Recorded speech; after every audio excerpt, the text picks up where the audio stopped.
सद्गुरु चरण कमलेभ्यो नमः। ओम नमो सद्गुरु चरण कमलेभ्यो नमः। ओम नमो सद्गुरु चरण कमलेभ्यो नमः। ओम नमो नारायणाय। ओम नमो नारायणाय।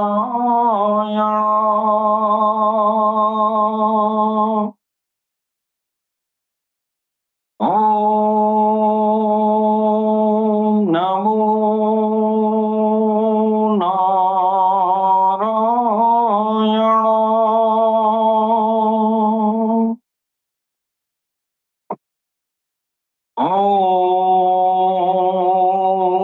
श्री काल्की वैष्णवे नमः। ओम श्री काल्की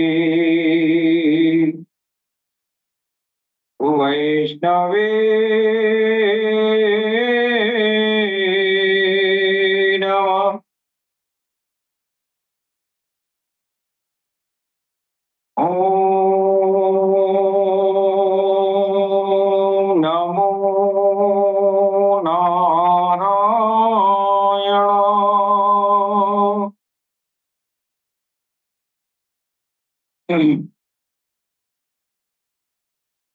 गुरुर्ब्रह्मा गुरुर्विष्णु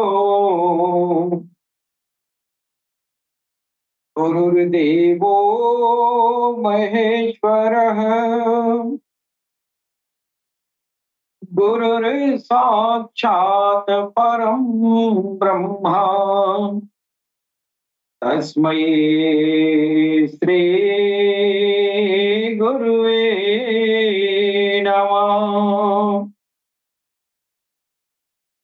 अखण्डमण्डलाकारम् व्याप्तं येन चराचरम् तत्पदं दर्शितं येन तस्मै श्री गुरुवे नमः। वर्णानामर्थ साधनाम् रसानाम छन्दसामपि मंगलानाम च कर्तारो वन्दे वाणी विनायको। भवानी शंकरो वन्दे श्रद्धा विश्वासरूपिणो याभ्यां विना न पश्यन्ते सिद्धाः स्वान्तः त्वमीश्वरम्। शशंखचक्रम् किरीटकुण्डलम्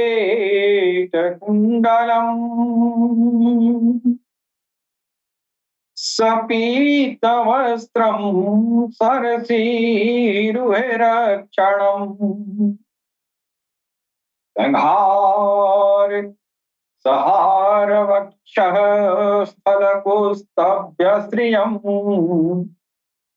नमामि विश्वो शिरसा चतुर्भुजम् शान्ताकारम् भुजगशयनम् पद्मनाभं सुरेशम् विश्वाधरं गगनसदृशम् मेघवर्णशुभाङ्गम्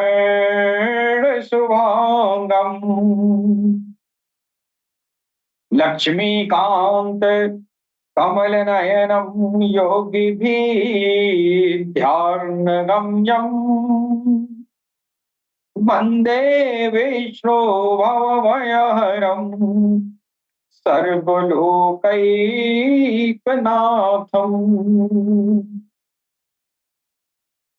रामाय रामभद्राय रामचन्द्राय वेदसे रघुनाथाय नाथाय सीताया पतये नमः।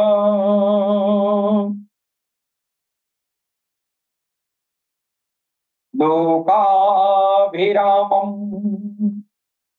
रणरङ्गधीरम् राजीवनेत्रं रघुवंशनाथम् करुणीयरूपं करुणाकरं तं श्रीरामचन्द्रं शरणं प्रपद्ये। करारविन्देन पदारविन्दम् मुखारविन्दे विनिवेशवन्तम् वटस्थपत्रस्यं पुटे शयानम् बालं मुकुन्दं मनसा स्मरामि वञ्चे विभूषित करन्नो नीरदाभा पीताम्बरादरुणबिम्बफलोदरोत्था पूर्णेन्दुसुन्दरमुखा दरविन्दनेत्रात् कृष्णात् परं किमपि तमहं न जाने। मनोजवं मारुतुल्यवेगम् जितेन्द्रियं बुद्धिमतां वरिष्ठम् पातात्पदं वानरयूथमुख्यम् श्रीरामचन्द्रं श्रीरामदूतं शरणं प्रपद्ये। नमोऽस्तनन्ताय सहस्रमूर्तये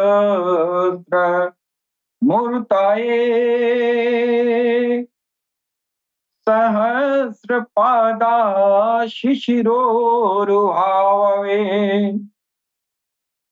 सहस्रनाम्ने पुरुषाय शाश्वते सहस्रकोटियुगधारिणे नमः। पूर्णमदः पूर्णमिदं पूर्णात् पूर्णमुदच्यते पूर्णस्य पूर्णमादाय पूर्णमेवावशिष्यते।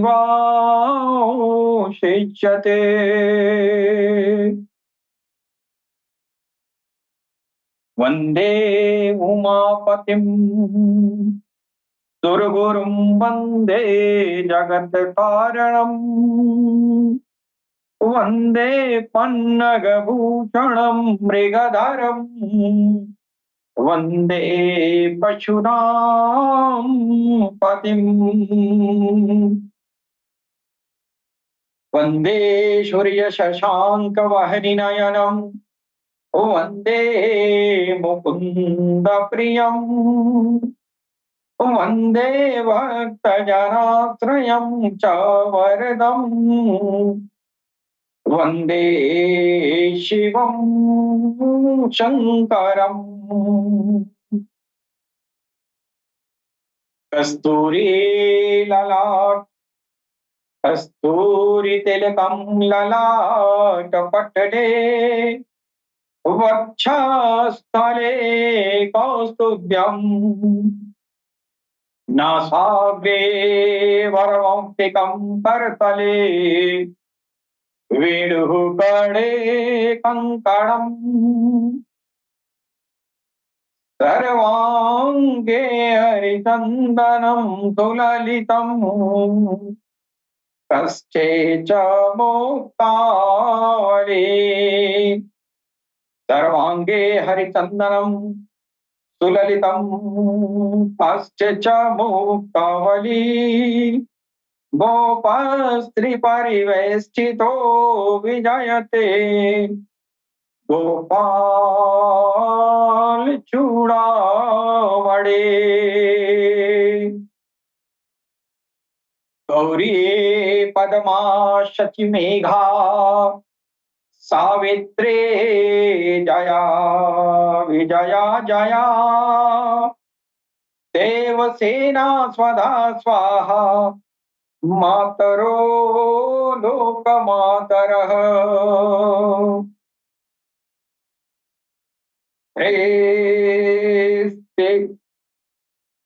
प्रीतिः पुष्टिस्तथा तुष्टिरात्मनः कुलदेवता गणेशनाधिकार्येता वृद्धो पूज्याश्च षोडशः वारहापीडं नटवरवपुः कर्णयो कर्णेकारम् बिभ्रद्वास कनके कपिशम् वैजन्ती च मालाम्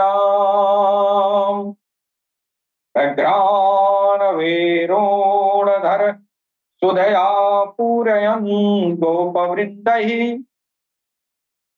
वृन्दारण्यं स्वपदरमणं प्रविशदगते कीर्तिः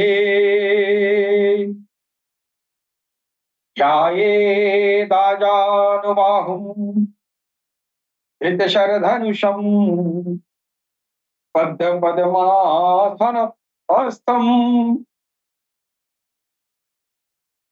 पीतवासो वसानं नवकमलदलस्पर्धिनेत्रं प्रसन्नम् वामाकारूढसीतामुखकमल मिल्लल्लोचनमनीरदावम् नानालङ्कारदीप्तं दधदमुरुजटामट्टलम् रामचन्द्रम्।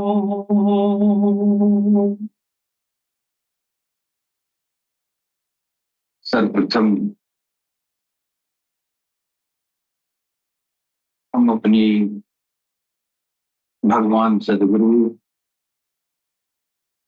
सैयदी यूनुसल गौहर जी महाराज की चरण कमलों में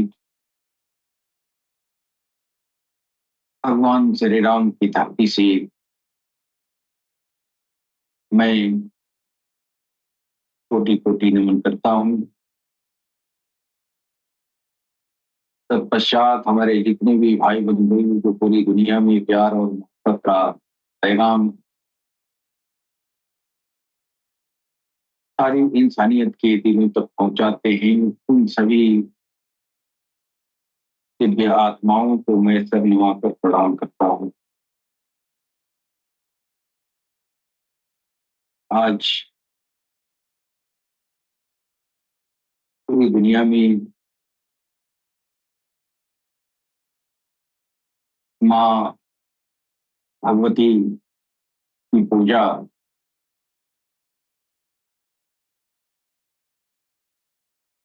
बड़ी श्रद्धा से भक्तजन कर रहे हैं। जी। और हम इस नवरात्र के पावन पर्व के पावन मौके पर मैं आप सभी को, मेरे सुनने वाले भाई बंधुओं को, सबको नवरात्र की मेरी तरफ से ढेर सारी शुभकामनाएं। माँ भगवती आपके जीवन में सुख समृद्धि लाएं, सबके दिलों को पवित्र कर दें, सबके दिलों में प्रेम और सौहार्द की भावना का संचार कर दें। इस नवरात्र के ये पुनीत दिव्य अवसर पर हम अपने सुनने वाले सभी भाई बंधुओं के लिए मैं ढेर सारी शुभकामनाएं व्यक्त करता हूँ। जी।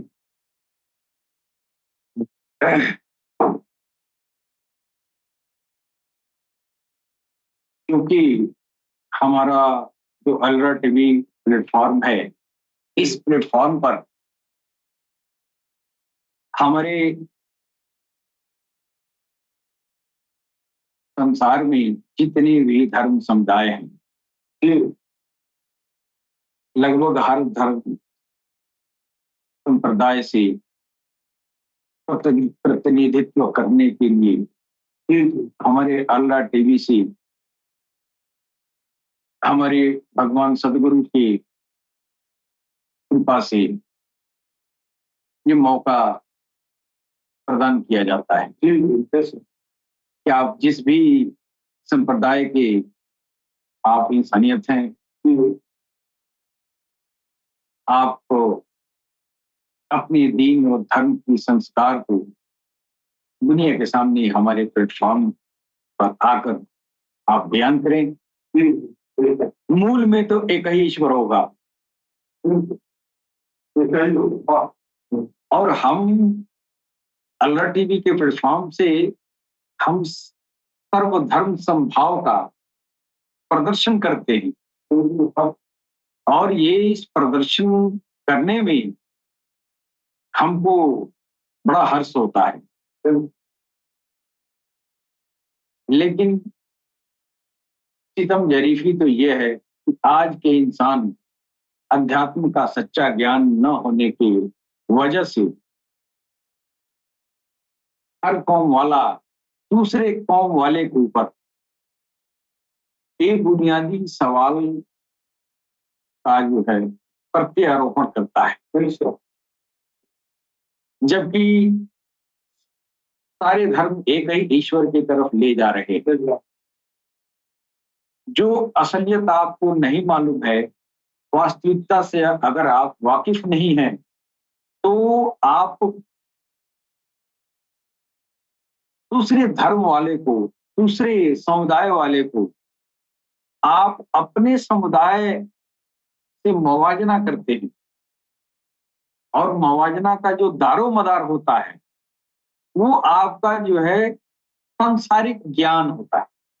सांसारिक ज्ञान पर आधारित आप एक दूसरे के कौमों का आप जो है तुलनात्मक का अध्ययन करते हैं, इसमें तमाम तरह की ये जो विषमताएं आ जाती हैं। विचारों में अनेकता आ जाता है। कमाल की बात तो तब होती जब अनेकता में एकता का प्रदर्शन अपने कल्बो जिगर से करें, जुबान से नहीं। जुबान से आप अनेकता में एकता का प्रदर्शन करने वाले तो तमाम तरह के प्लेटफॉर्म हैं, लेकिन दिलों में हसद और बुग़्ज़ भरा रहता है। दुनिया को दिखाने के लिए कहता है कि हम तुमसे प्रेम करते हैं, लेकिन प्रेम करता नहीं है। वो जवानी प्रेम करता है, दिल से नहीं करता है। वो दिल से करेगा ही कैसे? उसको दिल वाली तालीम नहीं मिली है तो दिल से वो प्रेम करेगा। दिल का संबंध आपका जो है प्रेम से है, प्रेम का संबंध दिल से है। और दिल में प्रेम तभी दाखिल होता है जब हसद, बुग़्ज़, कीना खत्म हो जाए। जब ये खत्म होगा तो सच्चा प्रेम आएगा ना। तो दुनिया वाले दिलों में, दिलों को ये जो है तमाम तरह की विकृतियों से अपने दिल को भरे रहते हैं और अपने चेहरे को बनावटी दिखावा जमाने के सामने प्रदर्शन करते हैं कि हम सब एक हैं, हम हिंदू, मुस्लिम, सिख, ईसाई सब एक हैं। जुबान से, दिल से नहीं। दिल से करेगा कैसे? दिल की तालीम ही नहीं है उसके पास। ये वो तालीम सरकार गौरशाही दे रहे हैं जिस तालीम के बदौलत सारी इंसानियत अपने अपने दीन धर्म में रहते हुए दिलों से एक हो जाएगा। क्यों? सरकार ने कहा कि एक ही रब का एक ही नाम सारे दिलों में गूंजेगा और एक ही नूर सबके दिलों में होगा, तो सबकी तासीर भी एक ही हो जाएगी। सबका दिल साफ होगा ना, सबका दिल चमकीला होगा, सबके दिल जो है प्रेममय हो जाए, सबका दिल भगवानमय हो जाएगा, राममय हो जाएगा, अल्लाहमय हो जाएगा। तो इधर भी अल्लाह, उधर भी अल्लाह। अब नाम भले हम राम कह रहे हैं, भाई जात तो वही है, इशारा तो उसी की तरफ है। जितने दीन धर्म है, सारे दीन धर्मों के जो है एक ही लक्ष्य है। वो लक्ष्य क्या है? ईश्वर। अब उसको भिन्न भिन्न नामों से आप जानते हैं। तो हम आज के ये जो है नवरात्र के पावन अवसर पर मैं एक विशेष ये नुकात पे चर्चा करने का मैंने प्रयास कर रहा हूं कि हमारे सनातन धर्म में जो हम माँ भगवती की पूजा करते हैं, ये माँ भगवती की पूजा ये दरअसल गैरुल्लाह नहीं है। यह हमारे गैर सनातनी भाई बंधु जो ज्ञानी हैं, वो अपने ज्ञान के बिना पर ये कहते हैं कि ये तो बहुदेववादी हैं, यानी ये मुशरिक हैं। एक अरबी मुशरिक टर्म दिया जाता है। ये मुशरिक हैं और कहते हैं कि हक परस्त हैं, कहते हैं कि हम एकेश्वरवाद हैं, कहते हैं हम तौहीद परस्त हैं। ये आपके समझ में इसलिए नहीं आता है कि तौहीद पर आप खुद नहीं हैं, तौहीद परस्त आप खुद नहीं है। हमको कहते हैं कि बहुत सी देवी और देवताओं को पूजने वाला है, हम देवी और देवताओं को पूजते हैं, लेकिन ये आपको नहीं मालूम है कि हम उसी अल्लाह के परिप्रेक्ष्य में करते हैं। हम उसी अल्लाह के अभिव्यक्तियों को पूजते हैं। अब आप कहेंगे कि तुम तो दुर्गा भी पूजते हो। हाँ, पूजते हैं। दुर्गा पूजते हैं, इसलिए पूजते हैं कि दुर्गा भी उसी एक अल्लाह के जिसको तुम तौहीद कह रहे हो, उसकी अभिव्यक्ति है, उसका एक जलवा है, उसका एक जो है वो कोई उसका अंश है। अब ये भेद जो है किसने खोला? ये दीन और धर्म का जो ज्ञान है, भगवान कृष्ण के जमाने से यह जो है जो गीता उन्होंने गाया। गीता दरअसल तसव्वुफ है। और तसव्वुफ क्या है? हमारे मुसलमान भाई कहते हैं, जो कम पढ़े लिखे हैं वो तसव्वुफ को मानते हैं, और जो ज्यादा किताब पढ़ा है, आलिम उलमा लोग हैं, वो तसव्वुफ को इनकार कर देते हैं, इस्लाम में है ही नहीं। कुरान तसव्वुफ का यह नजीर है। अफमन शरह अल्लाहु सदरहु लिल इस्लाम, ये क्या है? तसव्वुफ ना है। इस्लाम में चलना है तो दिल को खोलो। दिल को खोलना क्या है? तसव्वुफ है ना। और ये दिल का खोलना, दिल में रब को लाना, यही तो गीता है। तो वही चीज यहाँ तक आ रही है। जिसने इस चीज को जाना, उसने दुर्गा के पराकाष्ठा को भी जाना। जिसने ये जाना, उसने दुर्गा का इनकार नहीं किया, उसने गैरुल्लाह नहीं कहा। बहुत बहुत सारे देवताओं की पूजा हम करते हैं, तो हमको जो है वो मुशरिक नहीं कहा। इसने नहीं कहा, इसने तसव्वुफ पे एडॉप्ट किया। और बिना तसव्वुफ का कोई मुसलमान कभी मोमिन बन सकता है? मुसलमान कलमा पढ़ के हो जाएगा, मोमिन तो नहीं बनेगा जब तक वो तसव्वुफ को एडॉप्ट न करे, यानी गीता के ज्ञान पे एडॉप्ट न करे। गीता के ज्ञान का मतलब तसव्वुफ से है। हम ये नहीं कह रहे हैं कि गीता में कुरान का कलमे लिखे गए हैं, हम ये नहीं कह रहे, लेकिन जो गीता का मेन थीम है वो वही है। अफमन शरह अल्लाहु सदरहु लिल इस्लाम। इस्लाम पे अगर चलना है तो तुमको जो है अपने सीने को खोलना होगा। अलम नशरा लक सदरा। अल्लाह के रसूल को अल्लाह फरमा रहा है, या रसूलल्लाह, मैंने आपके सीना को आपके लिए खोल दिया। क्यों खोल दिया? आप मेरे हबीब हैं, महबूब हैं, आपको हम चाहते नहीं है कि इतना मेहनत करें आप। नहीं, आप हम चाहते नहीं है इसके लिए आप मुर्शिद खोजने जाएं। कोई मुर्शिद बना लेंगे तो आपसे बड़ा किसी की अजमत हम कबूल नहीं करेंगे। आपकी अजमत सबसे बड़ी है, तमाम इंसानियत पर सबसे बड़ी अजमत आपकी है या रसूलल्लाह। इसलिए मैंने आपके सीने को मैंने खोला है, लेकिन तेरी उम्मत को खुद खोलना है। और ये खुलेगा कैसे? जब तक उस गीता का ज्ञान तेरे अंदर नहीं आएगा। क्या बात! हज़रत आदम सफीउल्लाह जब आए इस धरती पर, तो उन्होंने ये दिल की तालीम लाई, ये दिल का ज्ञान। दिलों में राम राम जाना या अल्लाह अल्लाह जाना या रब का कोई नाम जाना, दिल भी राम राम करना। यही बात गीता में कह रहे हैं, सांसों से लेके प्रयास करो, अभ्यास करो, और जब तक वो दिल में न चला जाए तब तक तेरा काम नहीं हुआ। अभ्यास तुमको वहां तक करना है जब ये संस्कार सांसों में राम राम दिल में चला जाए। यही बात तो आदम सफीउल्लाह लेके आ रहे हैं। जब तक आदम सफीउल्लाह नहीं आए थे, तब तक उसके पहले यही कृष्ण विष्णु के अवतार, जिसको हम खिजर अलैहिस्सलाम कह रहे हैं, वो यही चीज लेके आ रहे हैं। तो धर्मों का मूल हिस्सा तो यही तसव्वुफ है ना। ये नहीं रहेगा तो हम कुछ भी नहीं समझ पाएंगे और एक दूसरे से लड़ते रहेंगे।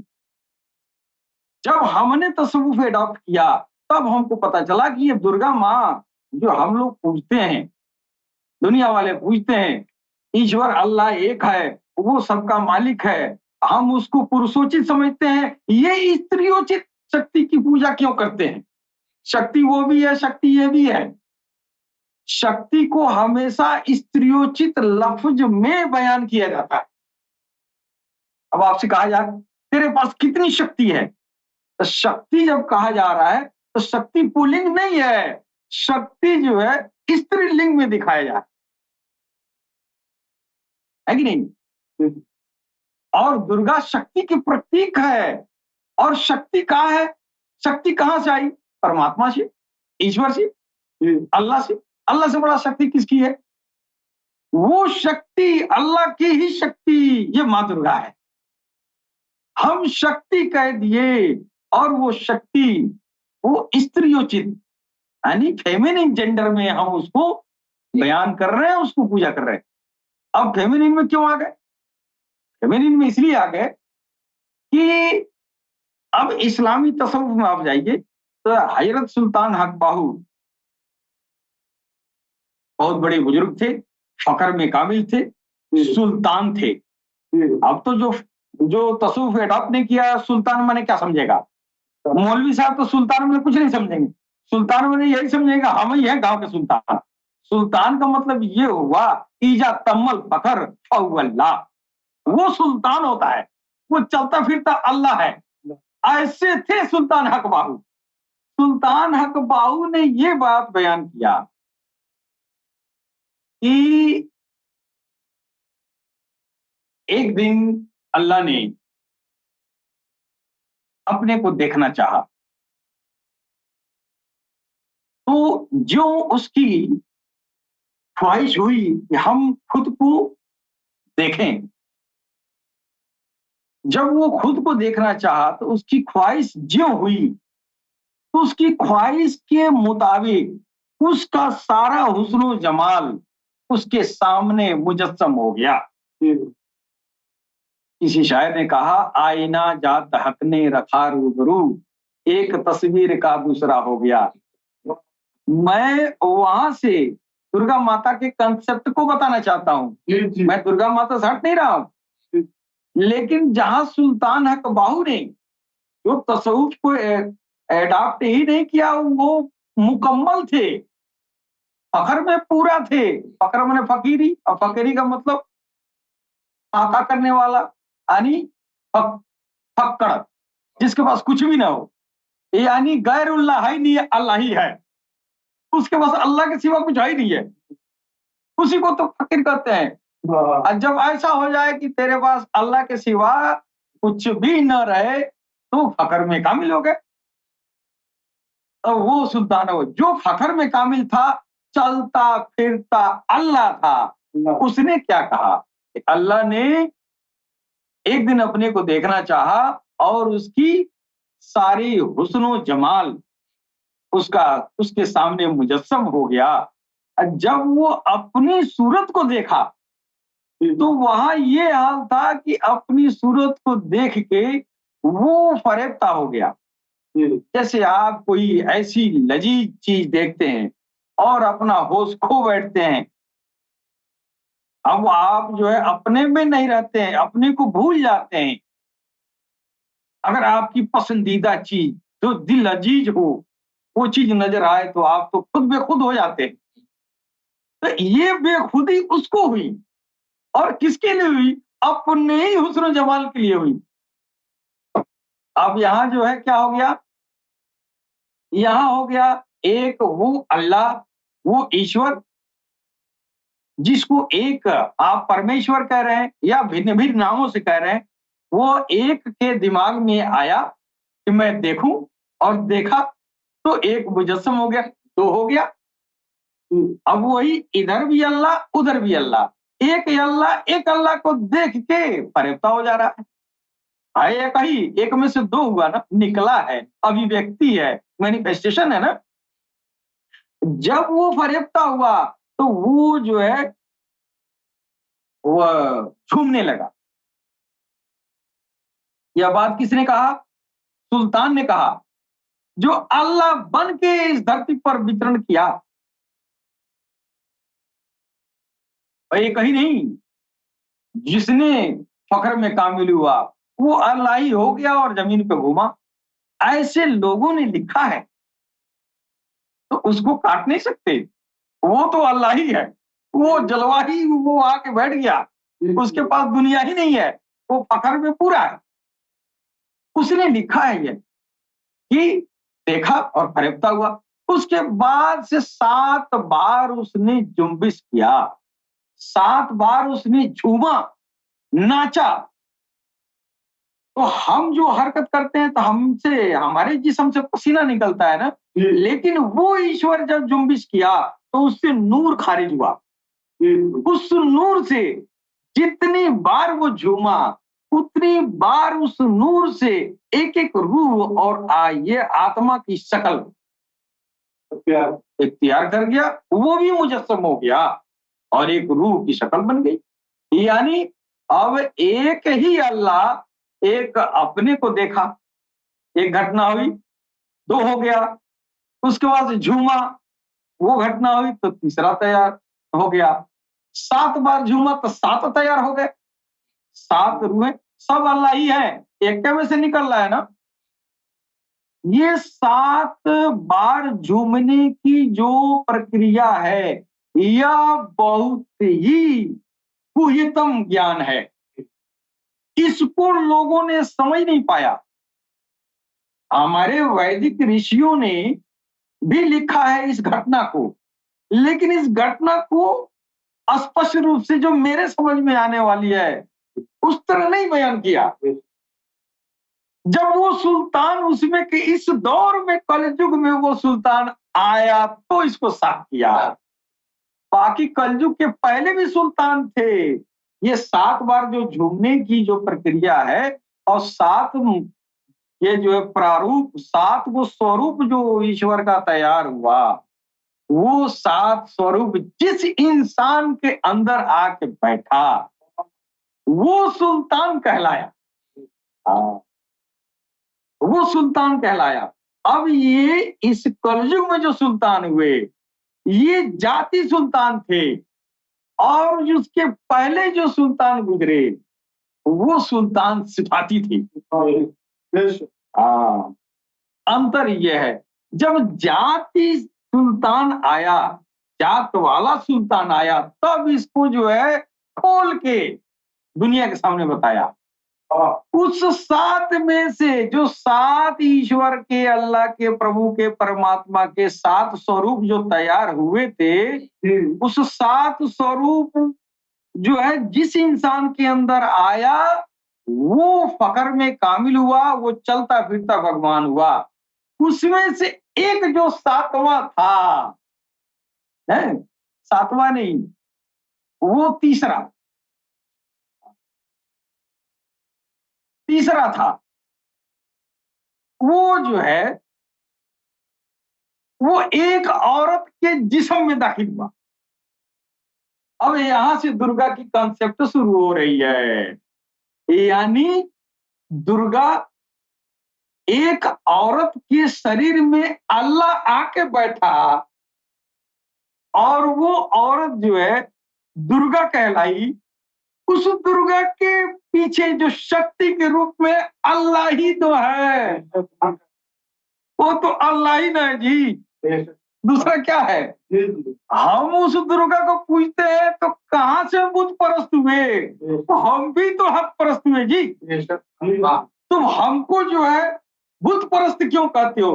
तेरी समझ नहीं है, तू इस बात को नहीं जानता है, तू तसव्वुफ के अडॉप्ट नहीं किया है, तुमको पता नहीं है तिफले नूरी क्या होता है, तुमको पता नहीं है कि ये सुल्तान कैसे बनते हैं। और एक सुल्तान नारी के अंदर वो अल्लाह का जलवा, तिफले नूरी, हुजूरी, ये जो है एक नारी के अंदर आया, और वो जाति जलवा तिफले नूरी का, वह पैगंबर इस्लाम मोहम्मद रसूलुल्लाह सल्लल्लाहु ताला अलैहि वसल्लम की साहिबजादी, लफ्ज़े जिगर,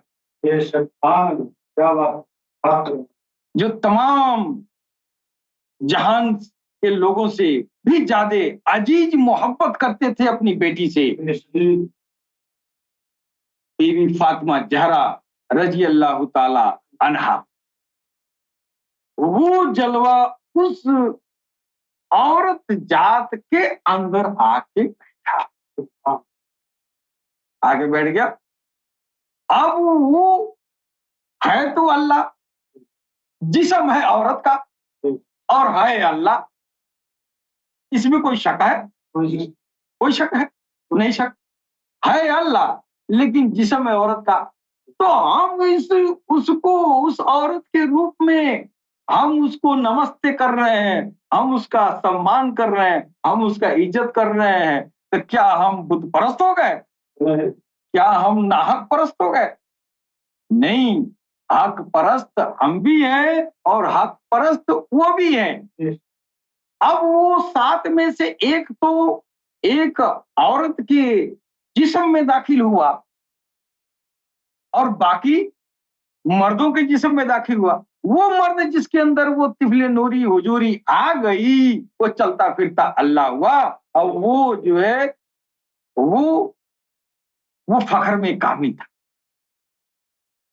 अब यही बात हमारे सनातन धर्म में, यह बात जो है ये पुराणों में हमारे जो है इसका वर्णन मिलता है।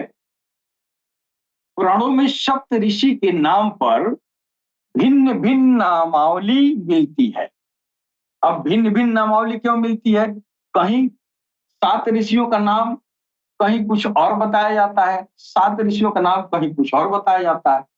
हर मनवंतर में, हर युग में ये 7 नूरी आते रहे। अगर ये आते नहीं तो भगवान से दुनिया वालों को भेंट कैसे होता?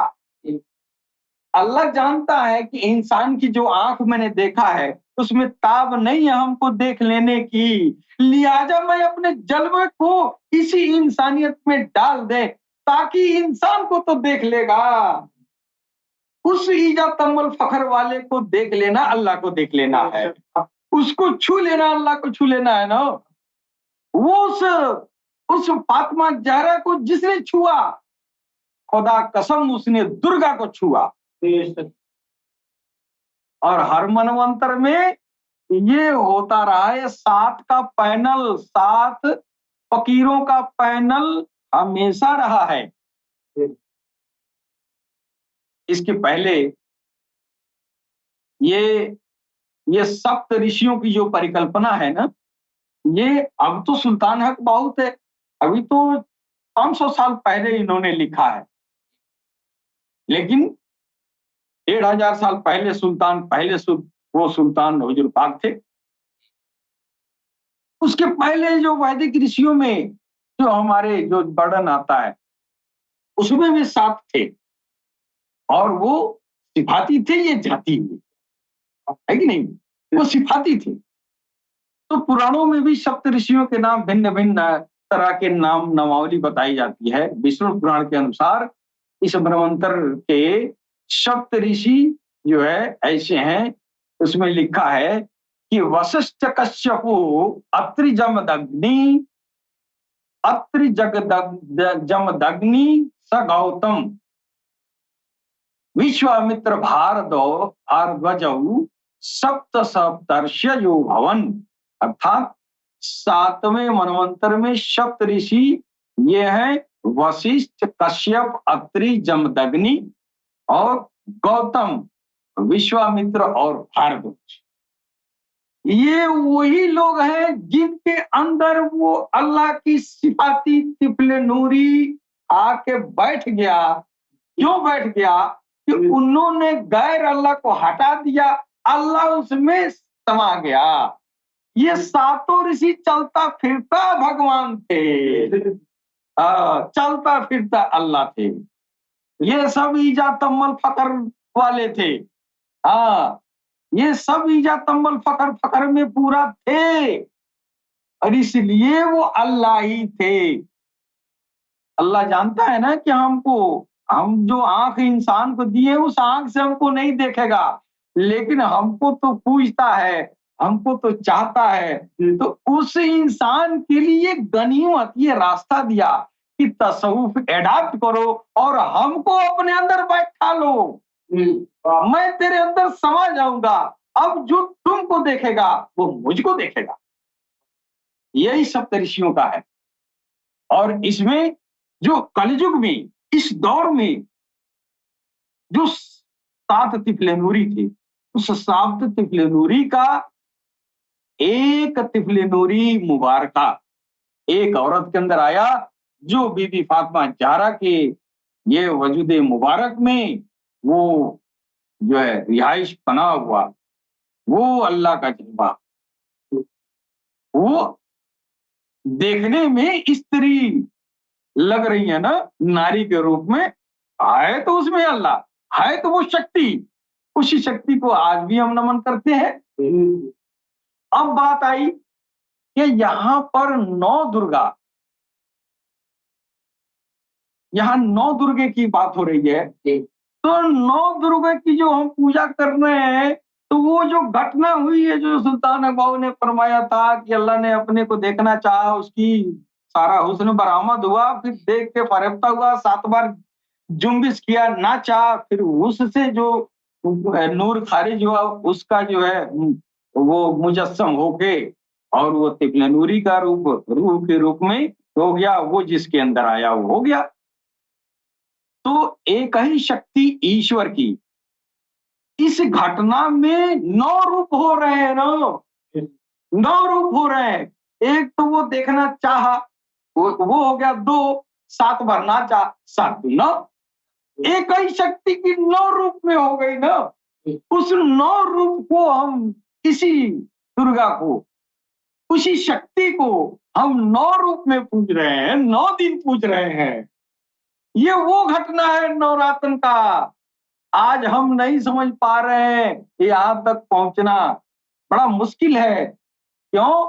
कि जिसने फकर को एडॉप्ट नहीं किया वो इस बात को समझ ही नहीं पाएगा। ये वो घटना है, ये 9 दिन अल्लाह के 9 रूपों का पूजा है। इसलिए ये हक है, इसीलिए ये हक परस्ती है। हम तो तिफल नूरी पूज रहे हैं ना, हम तो अक्स से अव्वल पूज रहे हैं, हम तो अल्लाह की जात पूज रहे हैं ना। लेकिन जिस रूप में हमको दृश्य किया, उस रूप में, उस रूप को भी हम पूज रहे हैं। हम सुल्तान हक बाहू को पूजते हैं, हम जो है ऋषि वशिष्ठ को, विश्वामित्र को भी पूजते हैं, हम ऋषि जमदग्नि को पूजते हैं, अत्रि ऋषि को, गौतम को, भारद्वाज ऋषि को पूजते हैं। क्यों? भारद्वाज, अग्नि, ये अत्रि, जगदम्नि और गौतम, ये इंसानी शकल में अल्लाह ही थे। इसलिए कि इजा तम्बल फकर अल्लाह, ये फकर में कामिल हो चुके थे। उन्हीं ऋषियों को ये जो है हम पूज रहे हैं। ये हक परस्ती है, ये बुत परस्ती नहीं है। ये हक परस्ती है। अब परस्ती ये जो हो रही है ना, ये पूजा है। पूजा का मतलब क्या होता है? प्रेम। प्रेम का मतलब श्रद्धा। तो ये प्रक्रिया जो है ये वहां की है जब ईश्वर ने अपने को देखना चाहा। इस राज को बयान खोल के कलयुग में सुल्तान अकबर ने कहा। उसके पहले हमारे वेदों पुराणों में इन सप्त ऋषियों की यह जो है परिकल्पनाएं ये जो है आई हैं और उसको जो है उसको काफी हद तक समझाने का प्रयास किया गया है। इसमें नामावली का अंतर है। जैसे 7 ऋषियों का कहीं पे वशिष्ठ, कश्यप, अत्रि, जमदग्नि, गौतम, विश्वामित्र और भारद्वाज लिखा गया है। पुराणों में इसके अलावा इस नामावली को बदल गया है। क्यों बदल गया है? जो ऋषि फखर में कामिल हुआ वो सुल्तान हो गया। तो इन्हीं ऋषियों में भी सुल्तान हुआ ना। तो सारे ऋषि, जो भी ऋषि थे, लेकिन हर दौर में 7 ही थे। 7 का पैनल ये आता रहा है। हाँ, 7 ही का पैनल था। तो इसमें नामावली में लोगों के कुछ कहा कि ये फला सुल्तान है। जैसे इस समय हम लोग भी जो है अब कहते हैं हुजूर पाक सल्लल्लाहु अलैहि वसल्लम पहले सुल्तान है, गौसे पाक सुल्तान है, उनके पोते सुल्तान हैं? उसके बाद से भी फातिमा ज़हरा सुल्तान है। उसी तरह जब ये कलयुग के पहले जो दौर थे, उस दौर में ये 7 सुल्तान थे। हम सुल्तान तो नहीं कहते थे, हम ऋषि ही कहते थे ना। है तो वही चीज, भाषा बदल जाए तो सौदा थोड़ी बदलेगा। भाषा बदल गया, चीज तो वही है। हम अल्लाह को परमात्मा कह रहे हैं, देखा परमात्मा बदल जाएगा। मेरी भाषा बदली है यार, भगवान तो वही है जो सबका है। सुल्तान तो वही है जो भारद्वाज है, कश्यप, अत्रि, जगदम्बिनी का जो 7 ऋषियों का व्याख्या की गई है। तो इसके अलावा पुराणों में नामावली इस प्रकार है कि केतु ऋषि, पुलह ऋषि, पुलस्त्य ऋषि, अत्रि ऋषि, अंगिरा ऋषि, वशिष्ठ और मरीचि, तो सब फखर में चलने वाले थे। और लोगों की पहचान करना थोड़ा मुश्किल होता है। उस समय भी चर्चा हुआ होगा, अरे फला सुल्तान है, किसी ने कहा नहीं वो सुल्तान नहीं है कि नहीं? तो इस तरह जो है नामों का जो है नामावली में थोड़ा-सा कहीं कुछ लिखा गया, कहीं कोई नाम डाल दिया गया, कहीं कोई नाम डाल महाभारत में सप्त ऋषियों को 2 नामावलियाँ मिलती हैं। एक नामावली में कश्यप, अत्रि, भारद्वाज, विश्वामित्र और गौतम, जमदग्नि और वशिष्ठ के नाम आते हैं और दूसरी नामावली में 5 नाम बदल जाते हैं। कश्यप और वशिष्ठ वही वही रहते हैं, पर बाकी के बदले मरीचि, अंगिरस, पुलत्स्य और पुलह और क्रतु ऋषि का नाम आ जाता है। कुछ पुराणों में कश्यप और मरीचि का को एक ही माना गया है, तो कहीं कश्यप का कण्व जो है पर्यायवाची मान दिया गया है। पर्यायवाची मतलब एक ही चीज का 2 नाम। तो ये जो है ये वही 7 तिफलिन है कि नहीं? अब देखिए, अब एक बहुत खेद की बात, जब सरकार गौहरशाही भगवान काल की अवतार उदखिल समावेल मैत्र बुद्धा तीर्थंकर जब इस धरती पर आ रहे हैं, तो अब इस दुर्गा का जो खोज खबर है वो कौन देगा उनके अलावा? वही देंगे, वही दे रहे हैं। हमेशा 7 ऋषियों का ये पैनल इस धरती पर रहा है, यानी 7 गो अल्लाह इस धरती पर हमेशा विचरण किया है, 7 गो। हाँ, और इन सप्त ऋषियों का ये भेद कोई जाने और ना जाने, क्योंकि भेद है इसलिए दुनिया नहीं जानती थी। अब कलयुग है और आखिरी दौर चल रहा है। अब कुछ पचाने छुपाने की जरूरत नहीं है, अब बताना जरूरी है, इसलिए कि इंसानियत आपस में लड़ रही है जानकारी के बगैर। इसलिए सरकार गौहरशाही ने आके सारा भेद खोल दिया कि अरे यार, तुम जो मुसलमानों से कहा तुम अलग जो समझते हो दुर्गा माई को, ये दुर्गा माता जो है ये कोई और नहीं है, यही दुर्गा माता तुम्हारे कौम में जो है नबी की बेटी है। नबी की बेटी के अंदर वो शक्ति समाहित थी, जो घटना ऊपर घटी थी वो उसमें से एक 7 तिफले नूरी में से एक आके बैठा था। वो जिस्म औरत का था, वो रूह अल्लाह का था। वो अल्लाह है। और अब इस युग में, इस दौर में, यह दौर का काहे खाली होगा? उस दुर्गा माता का जो आध्यात्मिक प्रलाप है, हुजूर पाक के दौर में भी रसूलुल्लाह ने अपनी बेटी को गैर मुस्लिम के ऊपर उनको आध्यात्मिक प्रलाप देने के लिए ड्यूटी पर बैठाया था। माता फातिमा जहरा वो बातिन में, परोक्ष में, प्रत्यक्ष नहीं, परोक्ष में हमारे सनातन हिंदू कौम को वह जो है आध्यात्मिक प्रलाप देती थी, लोगों की मदद करती रही। और लोगों ने देखा, किसी को ख्वाब में आके नवाज दिया, किसी को साक्षात आके नवाजा, किसी को किसी बहाने नवाजा, किसी को किसी बहाने नवाजा। वो तो अता ही अता है, वो तो किसी तरह किसी को मदद कर सकती हैं। अब उस मददगार को जब हम लोगों ने स्त्री के रूप में पाया, तो हमने कहा कि ये दुर्गा माता है। हमने अल्लाह नहीं कहा, हमने इज्जत तमल फखर फौल्ला नहीं कहा, इसलिए हमको मालूम नहीं था। हमको तो उसने फायदा दिया ना, हमको तो उसने मेरी मदद की, हम तो मदद देख रहे हैं। इस मदद के बुनियाद पर हमने कहा कि हमारा भगवान औरत के रूप में है और वो दुर्गा माता है। हम दुर्गा माता पूज रहे हैं, हम अपने मदद करने वाले को पूज रहे हैं ना। मदद कौन कर रहा है? मदद कर रहा है उसके पीछे वही शक्ति है जो एक में से 7 हुआ है, 8 हुआ और सब मिला के 9 हुआ। वही एक ही है, सबके पीछे एक ही ईश्वर है। हमारे वहां, हमारे सनातन धर्म में ये कहा जाता है कि हम एक ईश्वरवाद हैं। तो हमारा कोई आलिम खड़ा होकर कहता है, तेरे को बुद्ध पूछ तो कहते एक आशीर्वाद हो। तो तेरे के पास जवाब ही नहीं है। जवाब क्यों नहीं है? तुमने गीता को एडॉप्ट नहीं किया, तूने तसव्वुफ को एडॉप्ट नहीं किया, तुमको पता कैसे चलेगा कि हम मूर्ति पूजने के बाद भी हक परस्त हैं, हम आदमी पूजने के बाद भी हक परस्त हैं। तुमको पता नहीं है। अगर तू गीता का सही ज्ञान लिया होता तो मौलवी के इस सवाल का जवाब दे देता।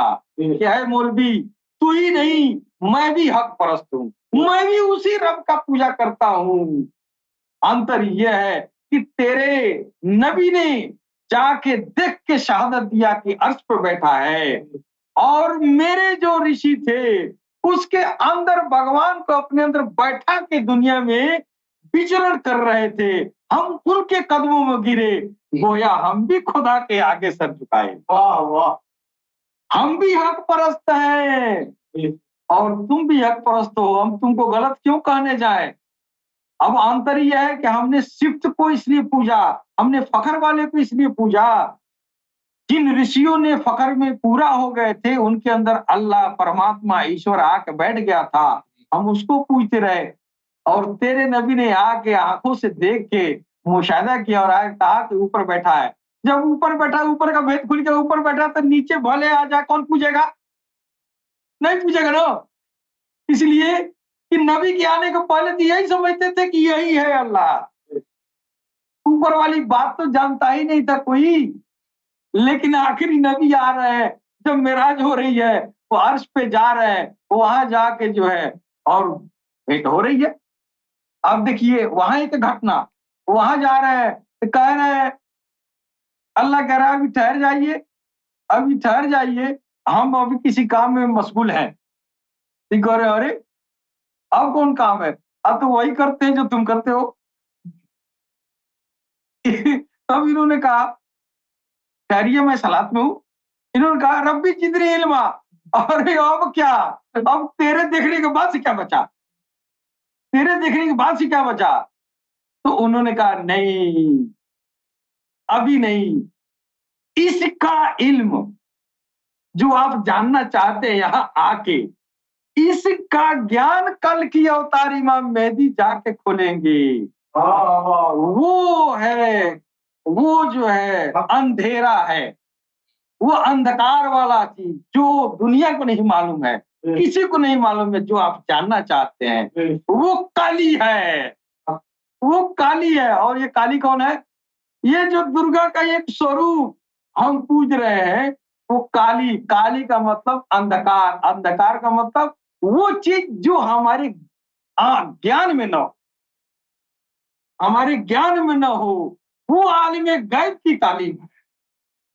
हाँ, वो आलिम गैब से, आलिम गैब के बारे में नबी ने पूछना चाहा कि हमको और जानकारी दें, हमारे इल्म में इजाफा करें कि आप आ कहां से रहे, आ कहां से रहे। तब उन्होंने कहा नहीं, वो अंधकार वाला जगह है, यानी वो जानने वाला नहीं है, वो बताएंगे आके, उधर से आएंगे, वो काले अंधेरे की तरफ से आएंगे, वो चरागा करेंगे, सारी वहां का भेद वो बताएंगे।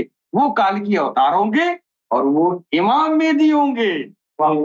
जो इमाम मेहदी होगा वही कल की अवतार होगा। अब उस काली का भेद सरकार को वर्षाई खोल रहे हैं। अब तुम असल दुर्गा की बात करो, तुम तो वो सिफ्त देखे, अब वो असल दुर्गा की जो अंधकार है, काला है, यानी उसका ज्ञान ही नहीं है, तुम्हारे दिमाग के ऊपर है, वो काली का शक्ति है।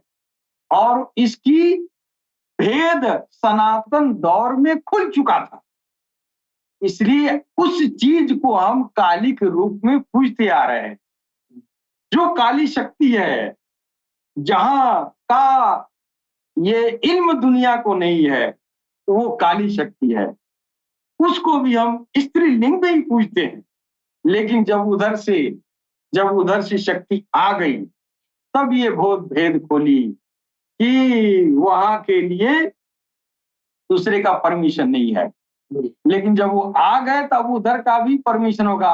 अब हम उस काली की पराकाष्ठा को भी जानेंगे जो इमाम मेहदी और काल की अवतार बताए। इसके साथ ही अपनी वाणी पर विराम देंगे। सलाम, नमस्ते।